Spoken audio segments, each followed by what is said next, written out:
What's up, everybody? Welcome back to the Formula America podcast. We're your hosts, Kurt and Dylan, and we're heading into the 16th race of the season. Formula One's heading to Italy, going to Monza this week, which, if you remember last year, it was a pretty damn good race. Monza always delivers. It's the temple of speed. Like, it's kind of hard not to like this race. This track has probably my favorite turn or series of turns on the whole calendar. I love that first chicane. Which one? The first chicane, the Parabolica I love. Yep. Like, it's got Curva Grande, which is awesome here, but I really love that first chicane on this turn or on this track. We've seen so many instances or incidents that have taken place there over the years. It's just cool. I really like it. Max sitting on top of Lewis's car here and iconic.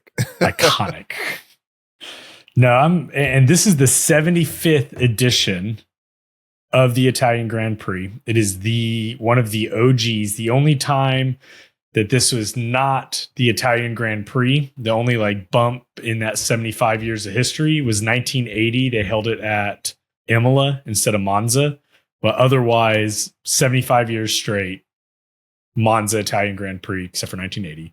This is the 75th anniversary. I think that's pretty cool. And they've got a whole new trophy coming out so apparently Pirelli is the title sponsor for Monza, and they did a design in collaboration with Pirelli Hanger Baccara. Bacocca. I'm saying that wrong.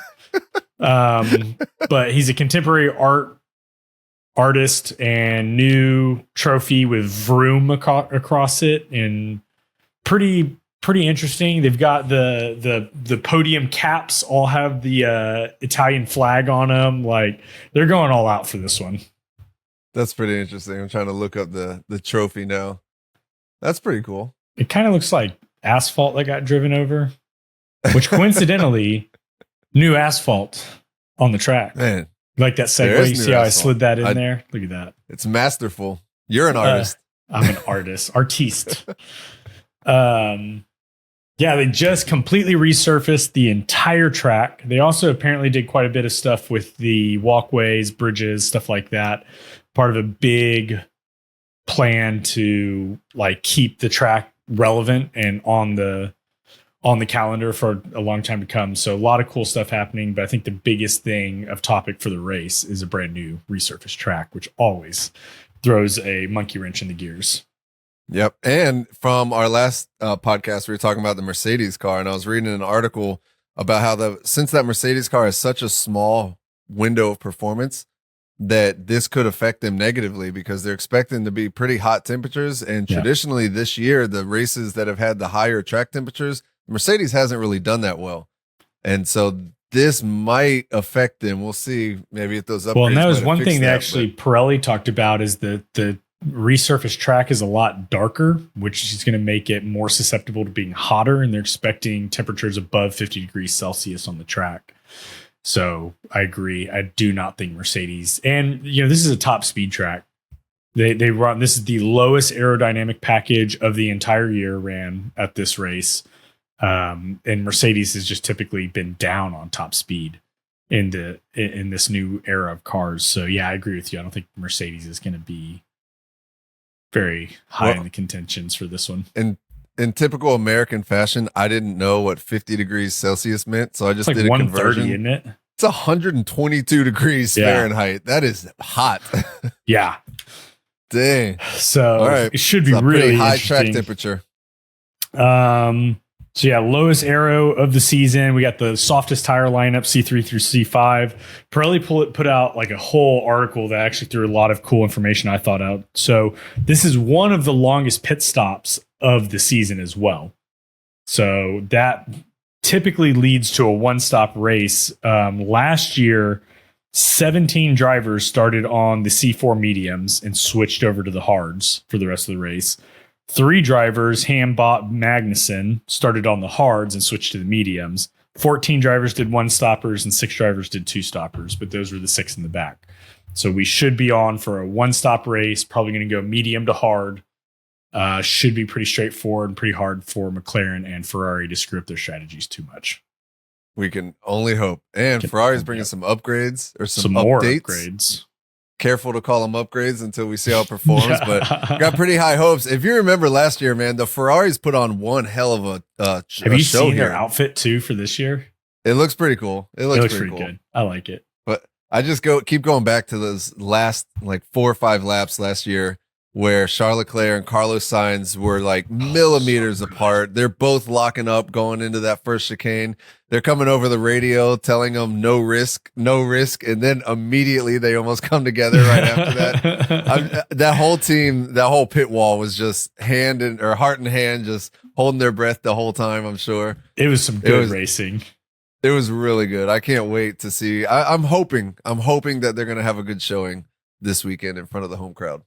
I hope so too. I would like to see Ferrari do well. I think McLaren's going to be a rocket ship around this thing, and Red Bull's kind of a wild card. Other than like the Parabolica, which is going to cause some understeer issues for them, it's a pretty straightforward track. I don't think they're going to be as fast as the McLarens, but you never know. Max and race trim. Yeah, anything's possible. Yeah, I mean, but after watching last week's race, if any of that speed carries over, McLaren had such an advantage that even the Max Verstappen factor couldn't even make up for that gap. And so if that carries over to this weekend, they're going to be an issue for everybody else. I'm telling you, Kurt, this level of dominance is not good for the sport. Okay, people are going to get bored. We need to change the regulations. Yeah, that's what we need. They need to let Lando get his championship first, and then we'll change the regulation. Not gonna happen. Anyway, so yeah, I'm super excited, and it's a normal weekend. No sprint, no nothing out of crazy. So should be a good time. Classic track, classic layout. I'm ready. Let's do it. So should we go to the predictions? I have a feeling we're gonna be somewhat similar here. I know. I was looking over these, and it's like I think we're probably going to be similar. There's not many other options, but I'll be interested to see what you got. So who you got on pole? Lando Norris. I got Lando on pole as well. Kind of hard not to at this point. Damn it! 4/10 of a second clear of Max and Zandvoort. Like, yeah. So right. P3. I've got Carlos Sainz. Do you have Sainz too? That was going to be my. I'll be different than Kurt. All right. I'm switching it up. No. I'll change because I was already on the fence. I'll change it. I am going to go P3 Charles Leclerc. Okay, that was what I was going to change it to. Ferrari and P3. All right, what do you got? P2. Max in P2. Okay, I have Carlos Sainz in P2 now because I had both Ferraris on the podium. Okay. Italy is going to explode this weekend with a double Ferrari podium. That'd be awesome. I love when Ferrari wins. Can you imagine a Ferrari win in Italy? Everybody, arm in arm singing the Italian national anthem afterwards. Like that's some of the coolest. Every time Ferrari wins, I love that part. I am part of the Tifosi when that happens. Yes. I feel the energy and the love, and I just want to be involved. Yes, I think everybody is a Tifosi when that happens. Okay, I've got Norris on winning it. As do I, and I'm so not. You don't have a Red Bull on the podium. I do not. I don't have a Red Bull on the podium, man. I'm not confident in that RB20 package right now. Even with Max. I like it. Max. I would love to see. I'd like to see a Ferrari double podium. I'd be down for that. They could use it. Yeah, they could. What's your wild card? All right, my wild card. I did a little research. I was looking up, and I hope this is acceptable. You let me know. But the last safety car was in Spain, the Spanish Grand Prix. That was it that far back? It's like 5 or 6 races ago was the last safety car. Yeah. So I'm going to call that there will be a safety car this race if you'll allow. I think you got to put a little more meat on the bone than just a safety car. Okay. You want to call under what conditions there's a safety car? I think you got to have a little more meat on it. Okay. I will say that there will be a safety car. Ah, damn it. Now you're making me have to think. What am I going to put on here? Okay. All right. So my prediction since you won't allow me to do just the safety car, which is fair, that would have been a gimme maybe. I'll say there will be a safety car that's going to have something to do or caused by a Haas. Okay. I'm cool with that. I would have obviously went with Logan Sargent, but that would have been a gimme, but he won't be in attendance. I'm going to go the other direction. I'm going to send some good vibes. Williams is going to get points. Oh, could you imagine if it's Franco? I'm not saying Albon. Williams is going to get a point. At some points, 1 point. I don't know. But Williams will get a point this weekend. They're going to start turning it around. That would be the most damning thing for Logan Sargent ever if he's replaced and the rookie immediately comes out and bags some points. Could you imagine? Call that pulling Ollie Behrman, who I believe is still 14 in the driver's standing. Yeah, right. Ollie Behrman is killing it right now, and he hasn't driven, and he's only driven the one race. But yeah, that's what I'm going with. Have we seen if there's any weather? I didn't look. Is there weather this weekend? I have not looked up the weather yet, so I'm not sure.